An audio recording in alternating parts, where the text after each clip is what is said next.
This might be California's most explosive national park, and almost nobody stops here. Well, I did, because in one trip you can hit boiling mud pots, glassy alpine lakes, towering peaks, find solitude, and discover life where you'd least expect to find it.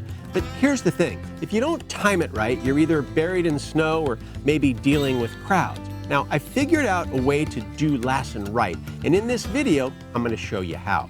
You see, Lassen sometimes gets missed because of where it is, stuck between Yosemite and Crater Lake, the flashy neighbors to the north and the south. To really understand what makes Lassen so different, you've got to start with the main event, the eruption itself, because that's where the park's story really begins. So I am here in the devastated area, and they call it the devastated area because right over there, Mount Lassen, it blew up in 1915, and it unleashed a huge amount of energy. It's hard to tell that this area is devastated now because the trees have come back.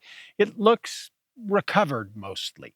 But the thing that is just mind-blowing if you stop here is to imagine just a 20-foot wall of mud and lava and debris coming down here to this area. And it's such a defining feature here in Lassen. And I think it's key, for me anyways, it's key when I come to Lassen to really try and imagine what happened.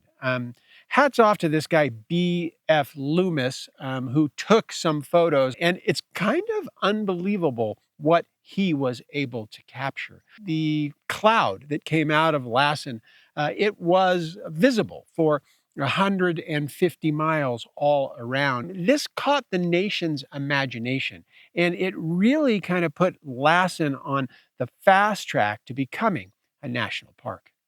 So if I told you Lassen Peak gets, on average, 55 feet of snow every year, would you even believe me? I mean, 55 feet is a lot of snow. Now, Lassen is so far north in California and at such an elevation that it bears the impact of many of the winter storms that come barreling across the Pacific and hit California. And that much snow changes everything. When the park opens, when the park closes, what trails you can actually hike and when. And how this whole place is sculpted, not just by fire, but by ice too. So I want to show you guys this because it's an illustration of like how much snow gets here in the park and why the season here is so short. If you look up here, you can see a silver circle, and above that, you can see an arrow. Now, there are guided ranger-led winter excursions here in the park, something that you can look up and maybe you can do. Well, I'm not sure that I'm going to do it, but it gives you an idea of how much snow there is. This is the Ridge Trail, and I'm taking it up to a couple of lakes.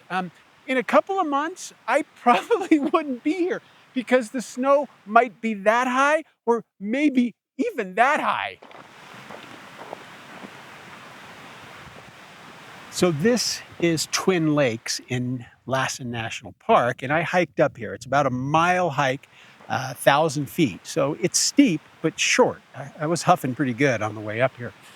It's really a beautiful setting, and these lakes, there's two of them, they kind of join together when the water is high, but you can see, and I'll show you some pictures, that the water is low at this time of year, so the lakes have separated into separate ones.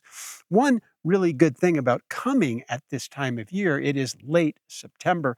One, its weather is just perfect, and I lucked out on that, but the other thing is there's so few people.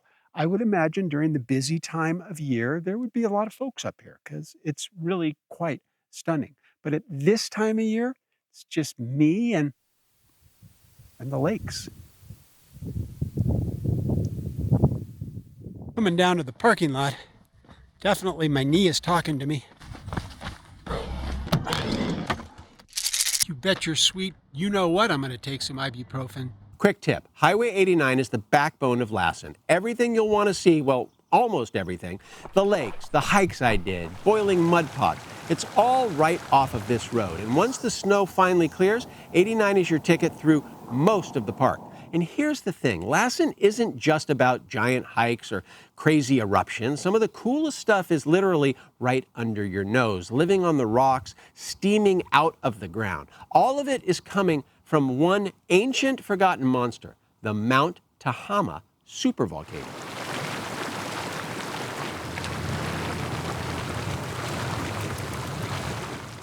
So we're here at the Sulphur Works, and there's a couple of things I want to point out. One, let's take a look at the molten, I guess it's water, that has kind of traveled all the way down through fissures, down to the magma level where it's been superheated, and then it shoots back up through fissures, and that's what we're seeing. Now that's just kind of mind-blowing.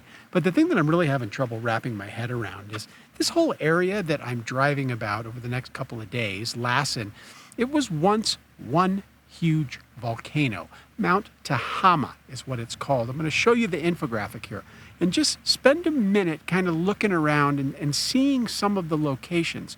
So the roads we're driving on, the places I'm hiking, the mud pots that we were just at, all of that was part of a much larger geological formation so long ago. Okay, I really do like people, but something you notice when you're out here not showering for a couple of days, people walk by, you can smell their soap, you can smell their laundry detergent. They don't smell anything like they're supposed to smell. They smell like Madison Avenue wants them to smell.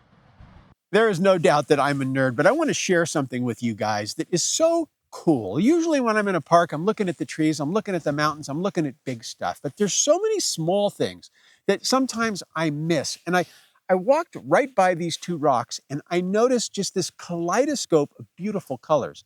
And those colors, that's lichen. And lichen is alive. And you can look at these things and the different colors and the way that they grip onto the rock, they're really quite beautiful.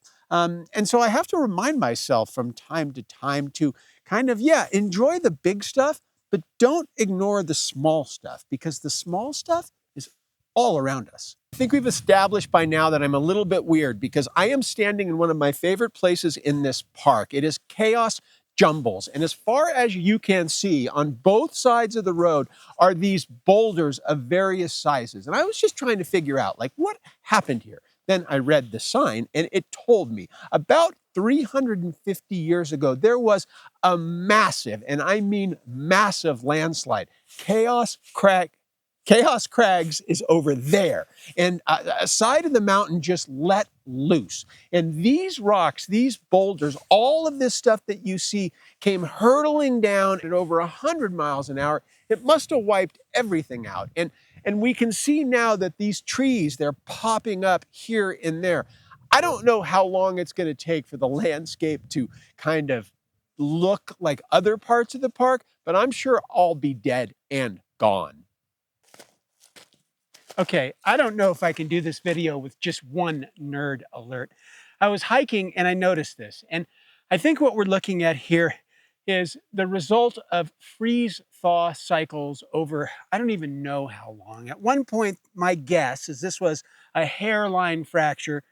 Water got in there, it froze, it pushed it out. Now, year after year, snow gets in there, freezes, expands, and this is what we're seeing. This crack, eventually this thing, I guess, is just gonna fall over. This kind of thing, I love this kind of thing. If you caught my Fandango Pass bit in the remote California campground video, you already know I kind of nerd out on the whole wagon train history thing. So when I got here in Lassen and stumbled upon this, well, so there's frickin' history all around us. This valley right here, it's possible that wagon trains stopped going from Nevada to California. And where I am, this is now the Nobles Trail. And it was used by thousands of immigrants in their wagons to make the journey to California. Some of the trails south of here were more popular. You may have heard of the Donner Party, but it turns out they were much more difficult. And this trail, discovered by a man named Nobles, was much, much easier and became really quite popular. Now, the road that you drive on through the park, Highway 89, apparently that is the same road that these wagon trains followed when they were going to California to find a better life. Bump-ass. A word about Bumpass Hell. Yeah, it's very cool. Steam vents, bubbling pools, all that stuff. But here's a question. Do you want to brave the crowds? Parking can be a mess. The trail gets crowded. And if you're after solitude, Bumpass Hell is not the answer. Same can be said about Kings Creek Falls. It is normally crowded, but late in the season, I had long stretches of this trail all to myself. It winds through meadows and drops you into a river valley, and then you hear it before you see it. A 40-foot waterfall blasting in front of you.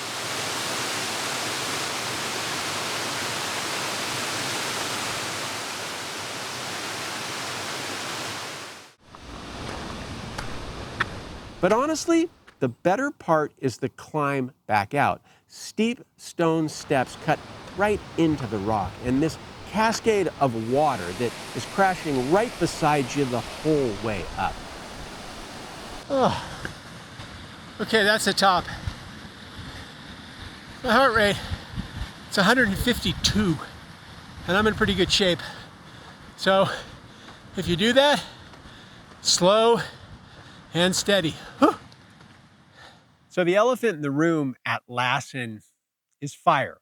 I guess it was 7 or 8 years ago, the Dixie Fire came rolling through here, and it destroyed a lot of the forest, and you're gonna see this.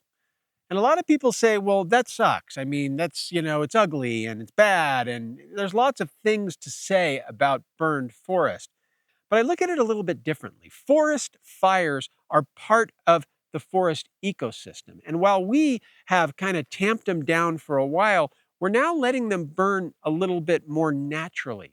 Because forest fires need to happen. For forests to be healthy, for certain trees to release their seeds, this is a good thing.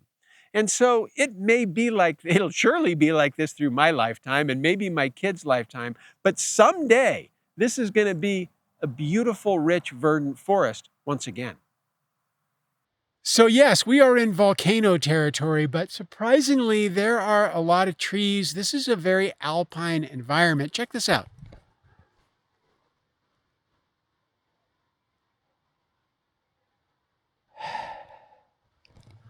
Lassen, a land of contradictions. I spent a couple of days exploring Lassen, and because it was late in the season, a lot of the campgrounds inside the park were already closed for the year. I ended up camping, or vanning as it is, just outside the park, and it worked out great. There are plenty of good options nearby, and the RV park that I stayed in was mostly empty, so I kind of had the place to myself. Sometimes in Lassen, I just stopped in my tracks. This place, it hits you with so much beauty when you least expect it. It feels almost unfair. Sometimes it just doesn't need an explanation from me. I mean, around every corner, there's a view that's just stupid beautiful.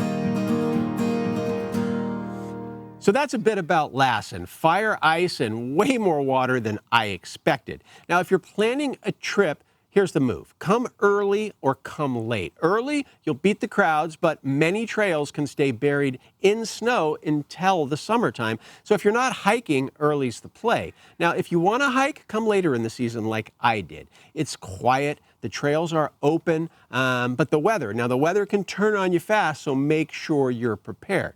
Lassen's one of California's most overlooked gems, and if you give it the time, it'll give you something unforgettable.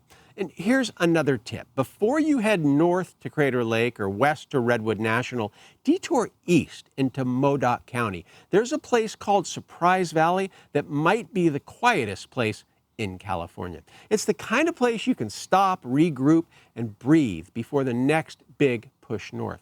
I found what might be the most remote campground in California out there, and it pairs perfectly with this trip. You can check that adventure out right here. Now, until next time, I'm Nick. This is Hidden California, and I hope to see you again.